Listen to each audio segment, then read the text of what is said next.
Assalamualaikum warahmatullahi wabarakatuh. Perkenalkan, kami dari kelompok 3 ingin mempresentasikan materi kami yang berjudul Bauran Pemasaran PT Sido Muncul Tambak. Untuk materi pertama akan disampaikan oleh saya sendiri. Perkenalkan, nama saya Fitra Fiani, NPM 1804040041. Dari pertama yaitu pengertian dan arti penting manajemen pemasaran. Pemasaran adalah proses merencanakan dan melaksanakan konsep, memberi harga, melakukan promosi, dan mendistribusikan ide, barang dan jasa untuk menciptakan pertukaran yang memenuhi tujuan individu dan organisasi. Jadi, dapat disimpulkan bahwa arti pemasaran sangat luas mencakup usaha perusahaan yang dimulai dengan mengidentifikasi kebutuhan dan keinginan konsumen yang perlu dipuaskan, menentukan produk yang hendak diproduksi, dan menentukan cara-cara promosi. Dan dengan hal tersebut, tugas manajer pemasaran adalah memilih dan melaksanakan kegiatan pemasaran yang dapat membantu dalam mencapai tujuan perusahaan. Manajemen pemasaran adalah proses perencanaan dan pelaksanaan dari perwujudan pemberian harga, promosi, dan distribusi dari barang dan jasa, dan gagasan untuk menciptakan pertukaran dengan kelompok sasaran yang memenuhi tujuan pelanggan dan organisasi. Kegiatan pemasaran yang dilakukan oleh perusahaan bertujuan untuk mengadakan pertukaran yang diinginkan baik berupa barang dan jasa atau benda-benda yang dapat memenuhi kebutuhan psikologis, sosial, dan kebudayaan. Sekian materi yang dapat saya sampaikan. Untuk materi selanjutnya akan disampaikan oleh Saudara Yoga.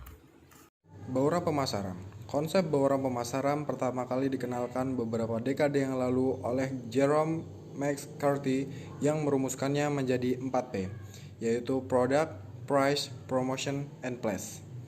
Menurut Philip Kotler, bauran pemasaran adalah seperangkat alat pemasaran yang digunakan perusahaan untuk terus-menerus mencapai tujuan pemasarannya di pasar sasaran. Yang pertama, produk. Produk merupakan salah satu bagian dari komponen bauran pemasaran yang tidak dapat dipisahkan karena tanpa adanya produk yang dihasilkan oleh suatu perusahaan, maka tidak akan ada pemasaran. Menurut Kamus Istilah Pemasaran, produk merupakan sesuatu objek, jasa, kegiatan, seseorang, tempat, organisasi, atau gagasan yang mempunyai manfaat dan dapat ditawarkan ke suatu pasar untuk memenuhi kebutuhan dan keinginan. Produk dapat berupa barang fisik, jasa, orang, tempat, organisasi, serta gagasan atau ide.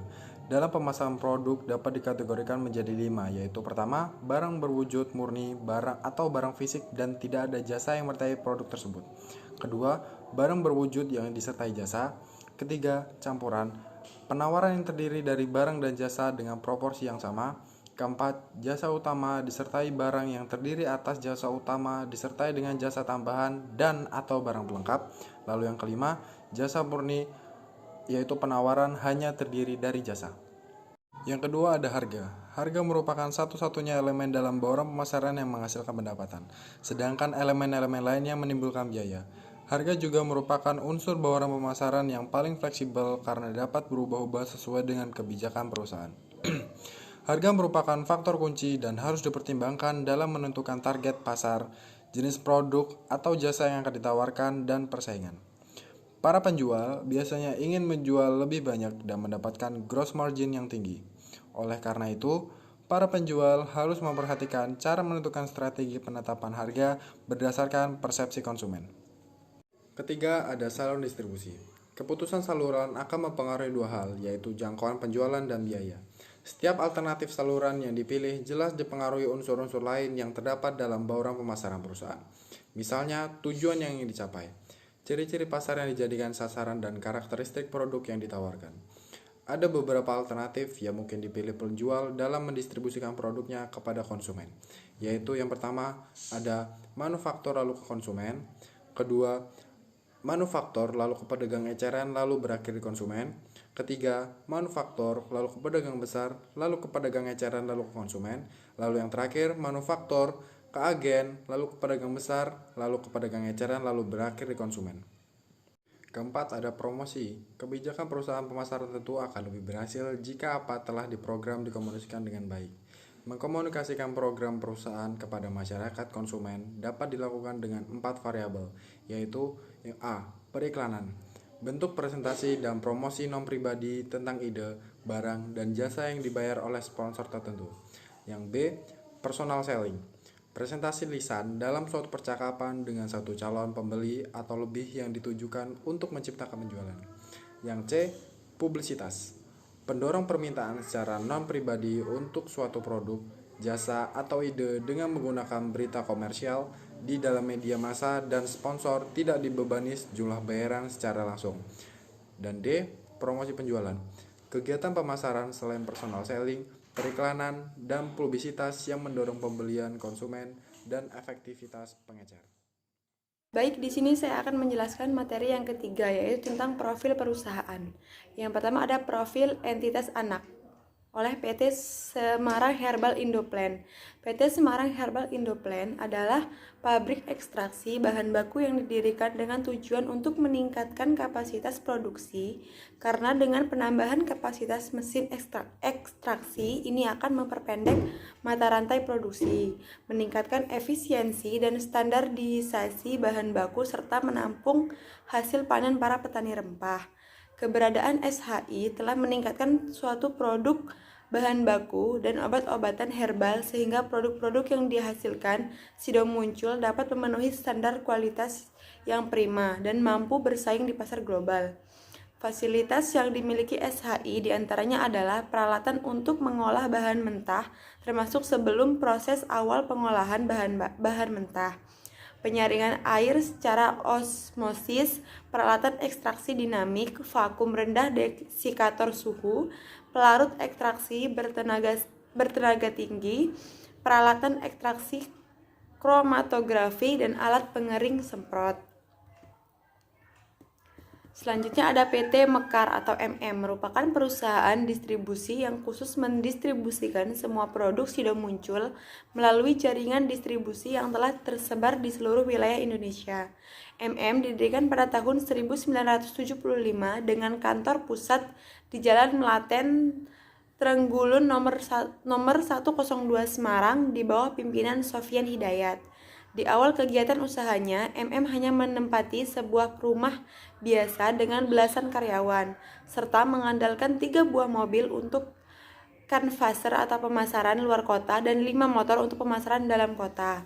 Area distribusi MM mencakup seluruh daerah di Pulau Jawa. Yang ketiga ada PT Berlico Mulia Farma.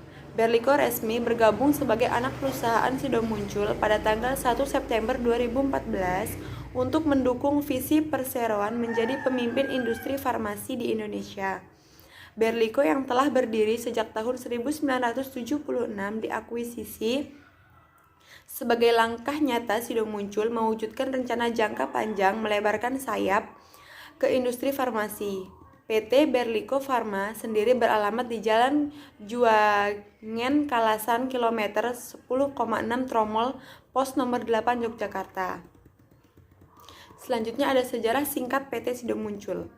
PT Sido Muncul bermula dari sebuah industri rumah tangga pada tahun 1940, dikelola oleh Ibu Rahmat Sulistyo di Yogyakarta, dan dibantu oleh 3 orang karyawan. Banyaknya permintaan terhadap kemasan jamu yang lebih praktis mendorong beliau memproduksi jamu dalam bentuk yang praktis atau serbuk. Seiring dengan kepindahan beliau ke Semarang, maka pada tahun 1951 didirikan perusahaan sederhana dengan nama Sido Muncul, yang berarti impian yang terwujud, dengan lokasi di Jalan Melaten Trenggulun. Dengan produk pertama dan andalan jamu tolak angin, produk jamu buatan Ibu Rahmat mulai mendapat tempat di hati masyarakat sekitar dan permintaannya pun selalu meningkat. Dalam berkembangnya pabrik yang terletak di Jalan Melaten Trenggulun ternyata tidak mampu lagi memenuhi kapasitas produksi yang besar akibat permintaan pasar yang terus meningkat. Di tahun 1984, pabrik dipindahkan ke lingkungan industri kecil di Jalan Kaligawe, Semarang, guna mengkomodir demand pasar yang terus bertambah. Maka pabrik mulai dilengkapi dengan mesin-mesin modern, demikian pula jumlah karyawannya ditambah sesuai dengan kapasitas yang dibutuhkan. Kini jumlah mencapai lebih dari 2.000 orang. Kemudian ada visi dan misi PT Sido Muncul. Visi dari PT Sido Muncul adalah menjadi perusahaan obat herbal, makanan, minuman kesehatan, dan pengolahan bahan baku herbal yang dapat memberikan manfaat bagi masyarakat dan lingkungan. Kemudian misi dari PT Sido Muncul adalah mengembangkan produk berbahan baku herbal yang rasional, aman, dan jujur berdasarkan penelitian, mengembangkan penelitian obat-obat herbal secara berkesinambungan, membantu dan mendorong pemerintah, institusi pendidikan, dunia kedokteran agar lebih berperan dalam penelitian dan pengembangan obat dan pengobatan herbal, meningkatkan kesadaran masyarakat tentang pentingnya membina kesehatan melalui pola hidup sehat, pemakaian bahan-bahan alami, dan pengobatan secara naturopati, melakukan corporate social responsibility atau CCR yang intensif, mengelola perusahaan yang berorientasi ramah lingkungan, yang terakhir menjadi perusahaan obat herbal yang mendunia. Mungkin itu saja yang dapat saya sampaikan. Selanjutnya akan disampaikan oleh pemateri terakhir. Assalamualaikum warahmatullahi wabarakatuh. Saya Sally Amelia, NPM 1804040090.